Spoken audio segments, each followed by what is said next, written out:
Hi, I'm Daniel Andrews, owner and creator of the DAN Show, and welcome to my latest 2021 NFL preview video. Today, I'm going to break down the Indianapolis Colts, but before I get started, if you're brand new here, this is your first time here, let me just ask you a simple question. Do you like football? Because if so, you're in the right place. This YouTube channel, we talk all 32 teams. So go ahead, hit that subscribe button. And while you're at it, why don't you ring the bell? That way you can get notified every time I come out with a new video. If you've been here before, you already know the drill. You give me a thumbs up on your way in and comment after the video with what you think Indianapolis Colts are going to do for the 2021 NFL season.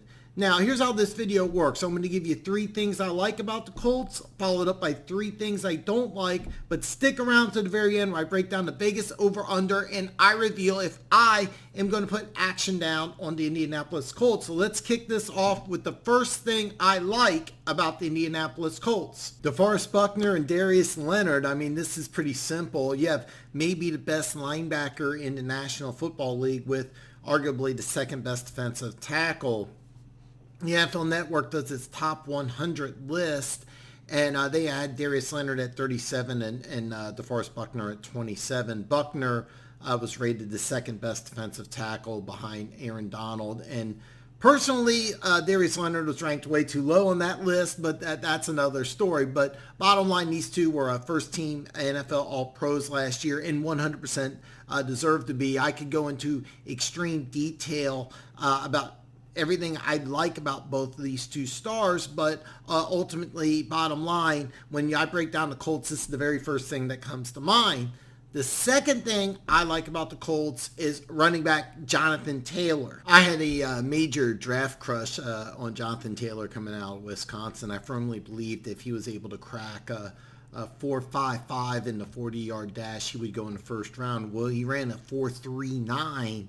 And still lasted about midway through the second round where the Colts were able to get a real steal. I absolutely love this guy's game. He's 5'10", 230, so he's got the build and the power to be a power back, but he was a Big Ten sprinting champion, so he's got the breakaway deep speed that's really rare, especially for a guy this big. But what really surprised me about his game was that he was targeted 39 times.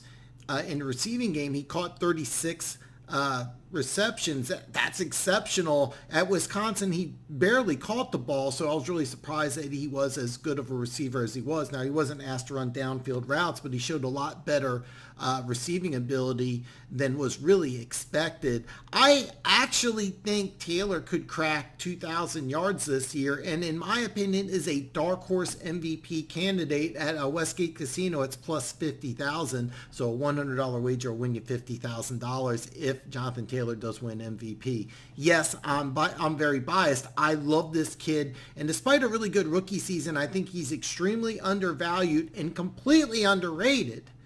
Speaking of underrated, that's a perfect segue into the third thing I like about the Indianapolis Colts, and that's head coach Frank Reich. For those of you who don't remember, it was actually Josh McDaniels who was supposed to be a head coach of the Indianapolis Colts, but he backed out, and they had to find a replacement and settled for head coach Frank Reich, and he did a fantastic job so far. Year one, he took a team that finished 4-12 the year before. He took them to a 10-6 record. Then they beat the AFC North champion, the Houston Texans, in the playoffs, of course, in Houston.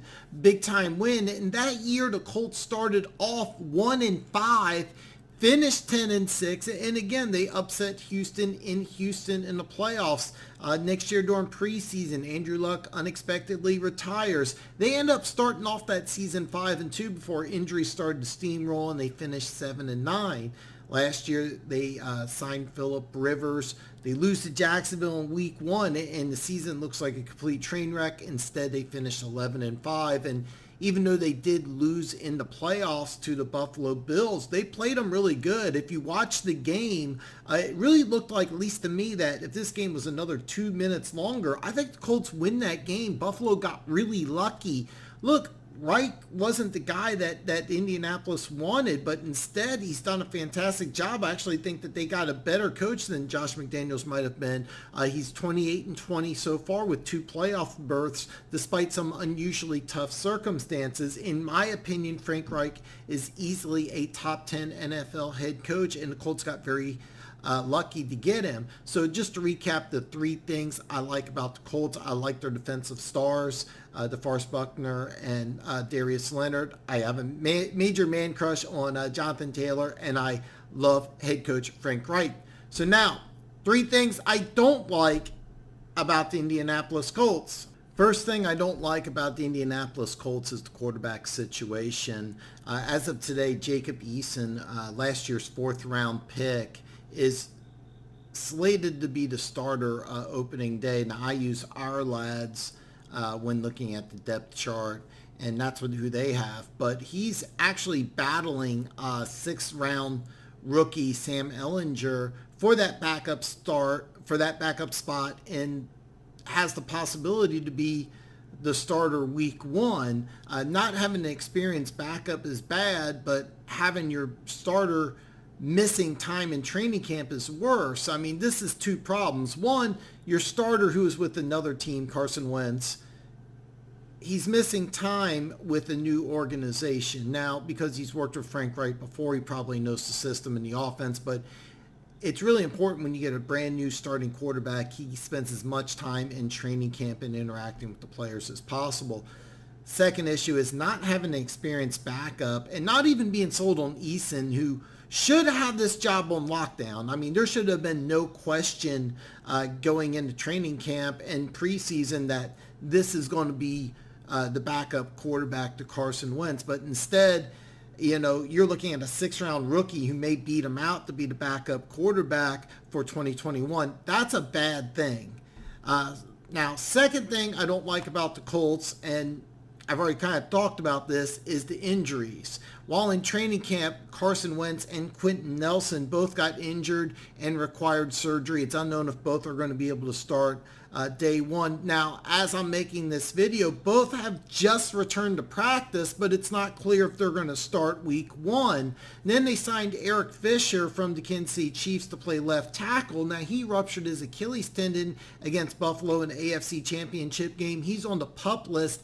It's unknown when he's going to take over at left tackle. The plan is that he's going to be the starting left tackle sometime. This is extremely important, because the third thing I don't like about the Indianapolis Colts is the first 5 games on the schedule. Now, the Colts do open the season with 2 consecutive home games, and that's a major plus, but they are against Seattle and the Los Angeles Rams. Then they get 3 consecutive road games at Tennessee, at Miami, and at Baltimore. So their first 5 opponents are 4 playoff teams from the year before and a 10-win Dolphin team. Now, the Indianapolis Colts are going to be better as the season progresses, as Carson Wentz and Quentin Nelson recover and are integrated into the team. Same thing with Eric Fisher. He's going to take over at the left tackle spot sometime during the season. So as the season progresses, the Colts are going to be better, but this Colts team could easily start 0-5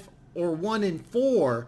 And yes, they have shown under Frank Reich that they can start the season 1-5 like they did a couple years ago and make the playoffs, but it is extremely rare, and it definitely isn't easy.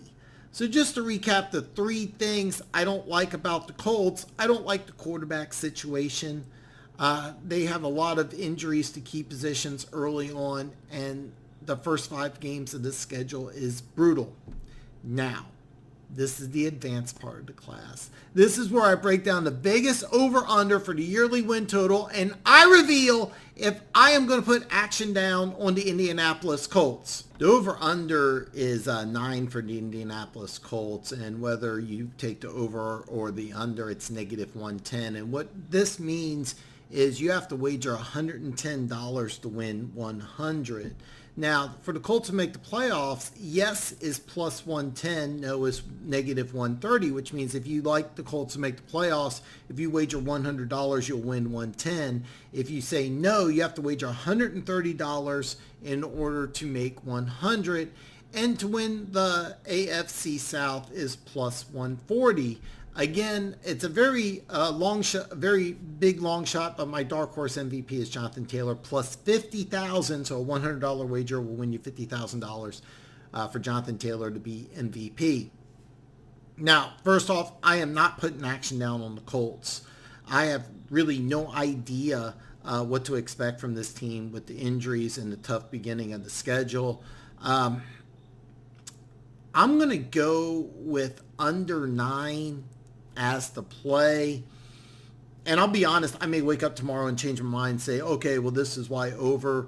But I've gone back and forth quite a bit.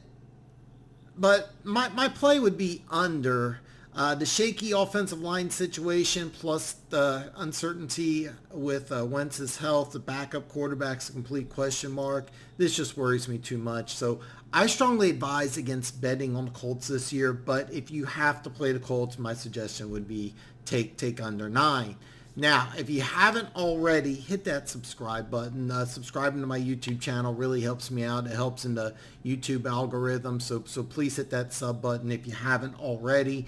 And for those of you who are subscribed to this channel, don't forget, give me a thumbs up and comment below, because these videos are simply a conversation starter. I'm offering my opinion. I want to hear from you. Your opinion's what's important, so drop a comment below. And when you comment, give me your record prediction. Next is the Tennessee Titans, so I will see you again very soon.